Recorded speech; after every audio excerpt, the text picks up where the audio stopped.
நீ எப்படி இருக்கணும்னு ஆசைப்படுற?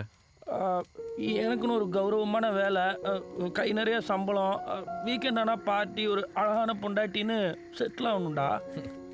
எப்படா மச்சி இவ்வளோ வித்தியாசமாக யோசிக்கிற? ஓ, என்னோட கனவுலாம் உனக்கு நக்கலாக இருக்குல்ல? நக்கல் இல்லை மச்சி. இந்த உலகத்தில் மக்கள் பல ரகம். உனக்கு பிடிக்குதோ இல்லையோ, ஏதோ ஒரு வேலையை பண்ணி நிறைய பணம் சம்பாரிச்சு அதை சேர்த்து வச்சு தேவையில்லாத பொருள்லாம் வாங்கி அதுக்கு இஎம்ஐ ஜிஎஸ்டி கட்டி இந்த சமுதாயம் நீ எப்படி இருக்கணும்னு எதிர்பார்க்குதோ அப்படி வாழ்கிறது ஒரு ரகம். இதோ உட்காந்துருக்கானுங்க பாரு, இந்த உலகமே வேணான்னு போதையில் வேற ஒரு உலகத்தை தேடிட்டு இருக்கானுங்க. இவங்க ஒரு ரகம்.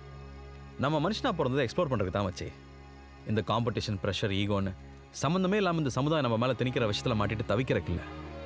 எந்த வேலையை பண்ணும்போது பணம் புகழ் தாண்டி மனசு நிம்மதியாகவும் சந்தோஷமாகவும் இருக்கோ அதான்டா உனக்கான வேலை.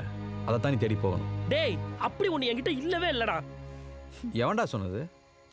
எந்த ஒரு விஷயத்தையும் சிரிப்பு வர்ற மாதிரி உன்னால் சொல்ல முடியும். இங்கே மக்கள் அளவைக்கு 1000 பேர் இருக்கானுங்க, நீ சிரிக்கவே.